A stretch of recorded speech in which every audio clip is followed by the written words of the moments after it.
Hi guys, welcome back to my channel. मैं हूं श्वेता और स्वागत करती हूं आपका मिशन फॉर एनसीईआरटी में। तो चलिए आज का क्लास हम देखेंगे। पहले हम 2 क्लास देख चुके हैं और 2 क्लास में हिस्ट्री के प्राक ऐतिहासिक तक पढ़ चुके हैं। देखिए हिस्ट्री में हम लोग क्या पढ़े थे हिस्ट्री को 3 भागों में डिवाइड किया गया है। पहला है कि प्राक ऐतिहासिक, आद्य ऐतिहासिक और ऐतिहासिक। प्राक ऐतिहासिक को 3 कालखंडों में डिवाइड किया गया था, पूरा पाषाण काल, मध्य पाषाण काल और नवपाषाण काल, और उसके बाद एक आया था ताम्र पाषाण काल, जिसको हम चिल्कोलिथ के भी नाम से जानते हैं। यहाँ तक तो हमने कंप्लीट कर लिया था। इसमें कुछ जगह थे जो वो सब भी हमने देख लिया था कि प्राक ऐतिहासिक पूरा कंप्लीट कर लेते। आज हमें पढ़ना है आद्य ऐतिहासिक। आद्य ऐतिहासिक पढ़ना है और आद्य ऐतिहासिक काल में सिंधु सभ्यता पढ़ना है। मतलब आद्य ऐतिहासिक में हमें मेनली पढ़ना क्या है, तो सिंधु सभ्यता। सिंधु सभ्यता की जो लिपि थी वो भाव चित्रात्मक थी। मतलब वो विथ डायग्राम से वो लोग समझाया करते थे या एक दूसरे को अपनी बातों का मैसेज दिया करते थे। मतलब वो उनकी जो लिपि थी, बोलचाल की भाषा एक तरह से कह सकते हैं, जो लिपि थी वो भाव चित्रात्मक थी। और मोस्टली इंडिया में आज भी यही होता है कि हम डायग्राम से ज़्यादा समझते हैं और डायग्राम हमारे दिमाग में जल्दी फिट हो जाता है, फिर वो लॉन्ग टाइम तक के लिए नहीं जाता है। तो सिंधु सभ्यता की ये लिपि थी। सिंधु सभ्यता का खोज किसने किया था? देखिए सबसे पहले जानकारी दिया था। जानकारी को हम इंग्लिश टर्म में मैसेज कह सकते हैं। तो जानकारी मतलब मैसेज किसने दिया था? तो चार्ल्स मैसन ने। मैसेज से याद रखेंगे कि इसकी जानकारी या इसका मैसेज किसने दिया था सबसे पहले? तो चार्ल्स मैसन ने। यहाँ लिख लेंगे कि सिंधु सभ्यता की जानकारी या मैसेज किसने दिया था? चार्ल्स मैसन ने। चार्ल्स मैसन ने। मैसेज से याद रखेंगे मैसन, ठीक है। सर्वेक्षण किसने किया था? एरिया किसने बताया था कि कितना है? सर्वेक्षण किसने किया था? तो कनिंघम ने किया था। किसने किया था? कनिंघम ने। कनिंघम, जिसने बताया था कि 13 लाख वर्ग किलोमीटर में ये फैला हुआ है। जो सिंधु सभ्यता है उसका एरिया बताया था कनिंघम ने और बताया था कि 13 लाख वर्ग किलोमीटर में ये फैला हुआ है, ठीक है। इसका नामकरण कौन किया? देखिए यहाँ पर जो था ना वो सिर्फ मैसेज दिया चार्ल्स मैसन ने और नामकरण दूसरा कोई किया था। नामकरण किसने किया था? तो नामकरण किया था जॉन मार्शल ने। यहाँ पर मैसन है, यहाँ मार्शल है, यहाँ मैसन मार्शल, मैसन मार्शल। मतलब मैसेज किसने दिया था? तो मैसन ने दिया, मैसेज मैसन ने और नामकरण जॉन मार्शल ने, ठीक है। खुदाई किसने किया था? तो दयाराम साहनी ने। दयाराम साहनी, ठीक है।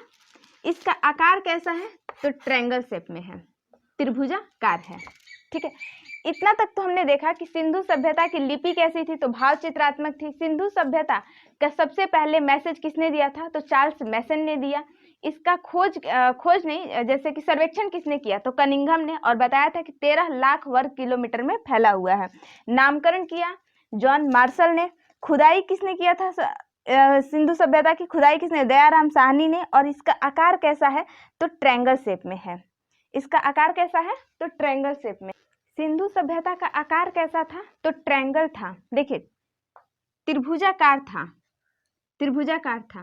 किसी भी चीज का एरिया पता करने के लिए हम क्या करते हैं कि मतलब कहीं का भी एरिया पता करना हो तो उसका मतलब चारों, जैसे किसी रूम का एरिया पता करना हो तो उसको चारों कॉर्नर को मिला दीजिए और फिर एरिया पता कर लीजिए। तो उसी तरीके से यहाँ भी एरिया को पता करने के लिए यही किया गया। तो इसका 4 कॉर्नर लिया गया, पूर्वी विस्तार, पश्चिमी, उत्तर और दक्षिणी विस्तार। तो देखिए पूर्वी विस्तार ज्यादा नहीं था, ये पूर्वी विस्तार यहीं तक था। तो मतलब ये रेक्टेंगल शेप में आ ही नहीं रहा था, क्योंकि ये देखिए पूर्वी विस्तार ज्यादा था नहीं। अब यहाँ होता है इस तरह से, तब ये रेक्टेंगल शेप में आता है। तो रेक्टेंगल शेप में नहीं आ रहा था, तो इसको हम लोगों ने क्या किया कि ट्रायंगल शेप कर दिया गया। मतलब ये थोड़ा सा मैनेज कर लिया गया, क्योंकि किसी भी चीज का एरिया निकालना है तो हम लोग थोड़ा इसको मैनेज करते हुए यहाँ से ले लिए और ये ट्रायंगल शेप बन गया। तो इसलिए कहा जाता है कि जो सिंधु सभ्यता था उसका आकार कैसा था?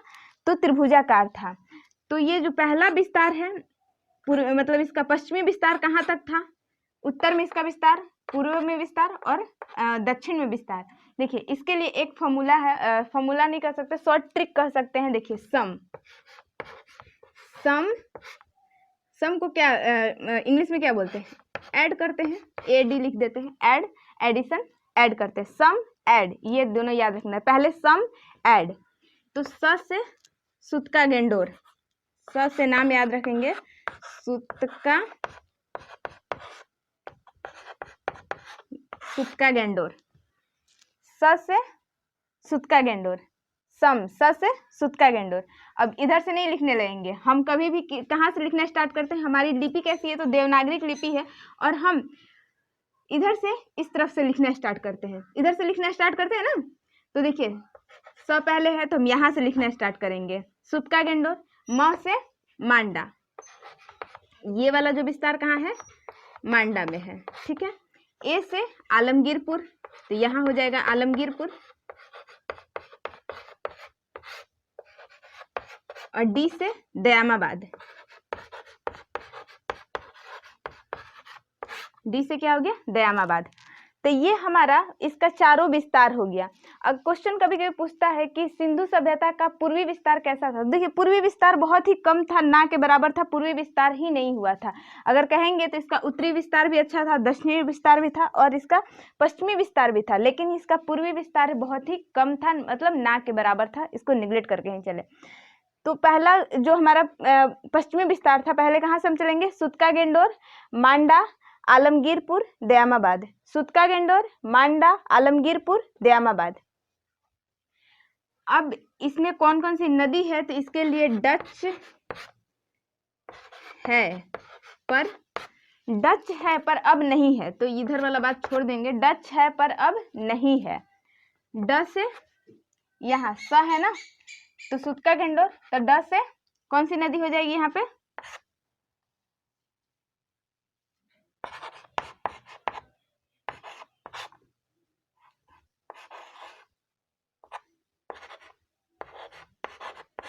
दास्क नदी, ड से दास्क नदी। देखिए थोड़ा थोड़ा मैच करेगा, मतलब आपका थोड़ा सा उसी के तरह मैच करेगा, जैसे ऑप्शन रहेगा तो आप इजीली मार सकते हैं। डच है पर, द से दास्क नदी, च से चेनाब नदी, चेनाब नदी, मांडा कहाँ हो जाएगा, चेनाब नदी है। ह से हिंडन नदी, हिंडन नदी, मतलब ये आलमगीरपुर किस नदी पर है, हिंडन नदी। प से प अरा एक ही मिलेंगे, प्रवरा नदी, प्रवरा नदी। तो देखिए जो हमारा सिंधु सभ्यता ट्रायंगल शेप में था, इसका आकार त्रिभुजाकार था, तो जगह के साथ साथ हम वहाँ की नदी भी देख लिए।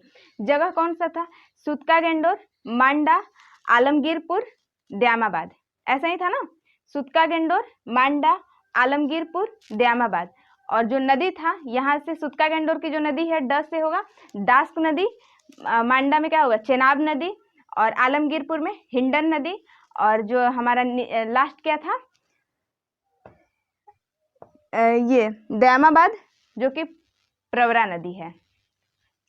तो ये हम देख लिए कि सिंधु सभ्यता का जो आकार था वो कैसा था, और जगह कौन कौन सा था, और साथ में नदी कौन कौन सी थी।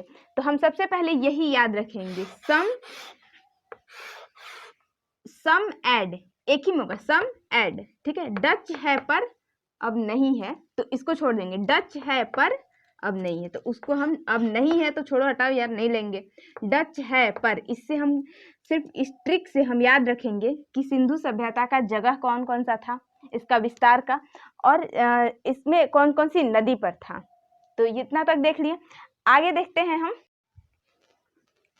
आगे देखेंगे सिंधु सभ्यता में एक जगह था हड़प्पा।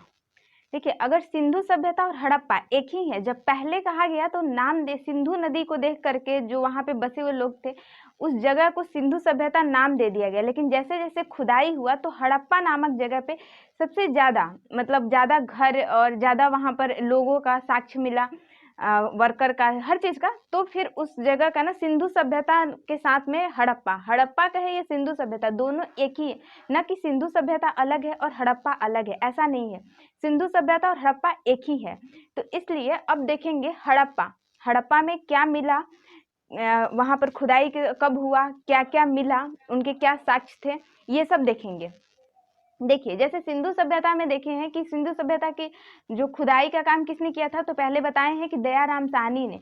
तो हड़प्पा में भी पहला जो खुदाई का काम चालू हुआ था तो हड़प्पा जगह से हुआ था। तो हड़प्पा का भी अगर कहेगा कि खुदाई किसने किया था, सबसे पहले तो दयाराम साहनी ने। खुदाई का काम किसने किया था, तो दयाराम साहनी ने। और इसका एग्जाम में ईस्वी पूछ देता है कि ये कब हुआ था, तो 1921 ईस्वी में खुदाई का काम चालू हुआ था, 1921 ईस्वी में हड़प्पा का। हड़प्पा कहाँ पर है, तो पाकिस्तान में है। और कौन सा पाकिस्तान का कौन सा जिला है, तो माउंट गोमरी जिला में है, पाकिस्तान के माउंट गोमरी जिला में ये है, ठीक है। और ये नदी कौन सी है, तो रावी नदी पर है हड़प्पा।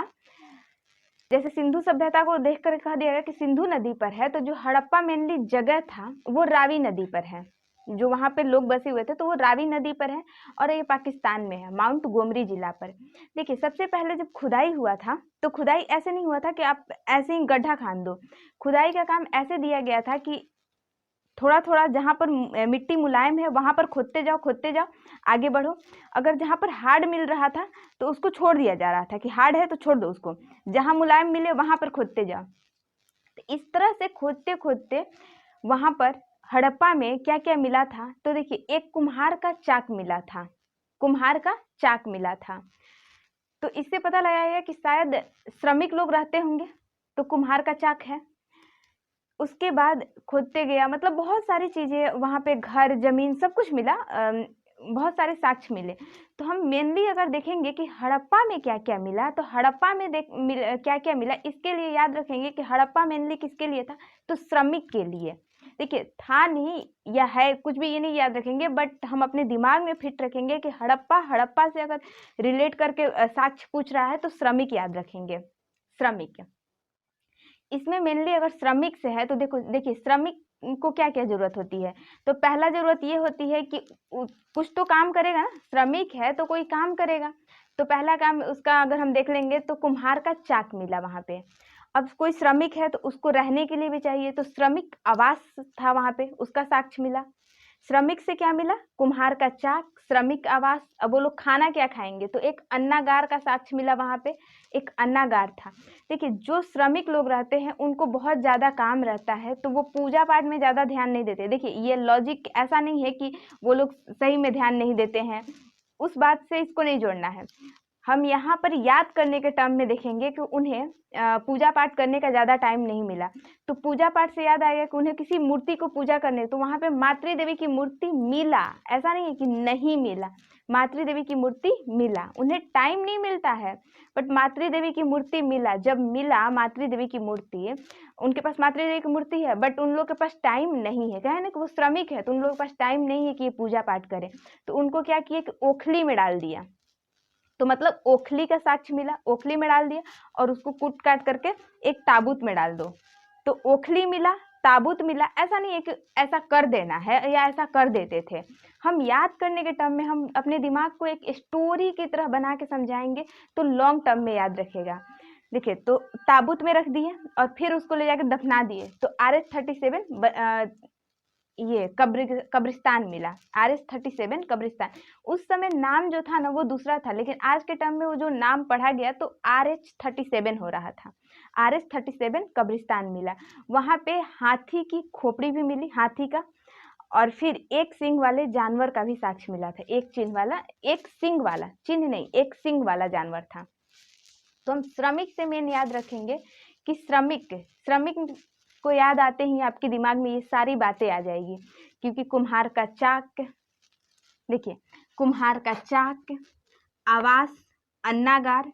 तो कुम्हार का चाक मिला, श्रमिक आवास मिला श्रमिक के रहने के लिए, अन्नागार मिला उनको भोजन के लिए, मातृ देवी की मूर्ति मिली लेकिन वो लोग पूजा पाठ नहीं कर पाए और नहीं किए तो ओखली में डाल दिए, तो एक लकड़ी की ओखली मिली थी। उसके बाद वो उसको ताबूत में डाल दिए, मतलब ओखली में कूट टूट करके ताबूत में डाल दो, तो ताबूत में डाल दिए तो एक ताबूत मिला था। उसके बाद दफना दिए तो RS-37 RS-37 कब्रिस्तान मिला। इसके बाद एक हाथी की खोपड़ी मिली थी, वहां पे हाथी की खोपड़ी का साक्ष्य मिला था और एक सिंग का जानवर का साक्ष्य मिला था। इतनी चीजें याद रखेंगे तो सिर्फ हमें इतना याद रखना है कि 1921 ईस्वी में दयाराम साहनी ने खुदाई किया था, खुदाई कराया था पहले हड़प्पा का, मतलब खुदाई किया। इसके बाद ये कहाँ है तो माउंट गोमरी जिला में है, पाकिस्तान में। और किस नदी पर है तो रावी नदी पर है। और ये श्रमिक, हड़प्पा मतलब श्रमिक, हड़प्पा मतलब श्रमिक, हड़प्पा मीन्स श्रमिक, श्रमिक याद रखेंगे और श्रमिक से रिलेट करके ये सारी चीजें आपको दिमाग में रहेगा। आप एक बार इसको पॉज करके वीडियो को आप श्रमिक से ही रिवाइज कर लीजिए तो आपको पूरा पूरा याद हो जाएगा कि श्रमिक से क्या क्या हो सकता है। ठीक है, तो ये हुआ हड़प्पा का। अब देखेंगे हम मोहनजोदड़ो में। मोहनजोदड़ो भी एक जगह है, सब सिंधु सभ्यता में ही आते हैं। ठीक है, सिंधु सभ्यता में हड़प्पा नामक जगह पर ये हुआ, फिर मोहनजोदड़ो। लेकिन हड़प्पा ज्यादा विस्तृत था, तो हड़प्पा और सिंधु सभ्यता जैसे होता है ना, पहले एक ही चीजों का दो नाम हो गया था, मतलब सिंधु सभ्यता कहिए या हड़प्पा कहिए, दोनों एक ही बात है। ठीक है, तो अब इसके बाद देखेंगे मोहनजोदड़ो। मोहनजोदड़ो में क्या क्या था। ठीक है, अब जो नेक्स्ट है वो है मोहनजोदड़ो। मोहनजोदड़ो में, मोहनजोदड़ो का जो खुदाई का काम चालू हुआ था तो वो है 1922 ईस्वी में। 1922 में मेनली सबसे पहला वाला ही पूछता है, जो कि हड़प्पा का खुदाई हुआ था 1921 ईस्वी में। ठीक है, तो इसका याद रहे ना रहे कोई फर्क नहीं पड़ता। तो मोहनजोदड़ो है 1922 ईस्वी में। किसने खुदाई का काम किया था तो राखलदास बनर्जी ने। और ये किस नदी पर है तो ये मेन मोहनजोदड़ो जो है वो सिंधु नदी पर है, पाकिस्तान के सिंधु नदी पर। ये पाकिस्तान में है सारा, हड़प्पा भी पाकिस्तान में है, मोहनजोदड़ो भी पाकिस्तान में है। हड़प्पा किस नदी पर था तो रावी नदी पर था। और कौन से जिले में था तो माउंट गोमरी जिले में था। और जो हमारा मोहनजोदड़ो है वो कौन से जिले में है तो लरकाना जिले में है, लरकाना जिले। ठीक है, तो थोड़ा थोड़ा जब हम बार बार प्रैक्टिस करेंगे तो ये याद हो जाएगा। मोहनजोदड़ो किस नदी पर है तो सिंधु नदी पर है। जिला कौन सा है तो लरकाना जिला है, पाकिस्तान के। इसका खुदाई का काम राखलदास बनर्जी ने किया था। देखिए, इसमें जो साक्ष्य मिले उसको हम याद रखने के लिए एक ट्रिक है कि पूजा या पंडित, मतलब पूजा पाठ से रिलेटेड हो, पंडित जी से रिलेटेड हो, इन सब चीजों से याद हो जाएगा कि उसमें क्या क्या मिला है। ठीक है, तो सबसे पहले अगर कोई पुजारी है, पूजा करा रहा है, तो उसके लिए क्या होगा तो हड़प्पा में क्या था कि श्रमिक था, तो श्रमिक आवास था। ठीक है, श्रमिक लोग थे तो श्रमिक आवास था। लेकिन यहाँ पर जो पूजा पाठ कर रहे हैं, पुजारी जी हैं या पंडित जी कह सकते हैं, तो पंडित जी हैं तो उनके लिए पुरोहित आवास था। पुरोहित आवास मतलब जो ये लोग रहते हैं। ठीक है, अब वो भी तो खाना खाएंगे, तो एक अन्नागार था, वो स्नान करेंगे तो स्नानागार, पुरोहित आवास, अन्नागार, स्नानागार।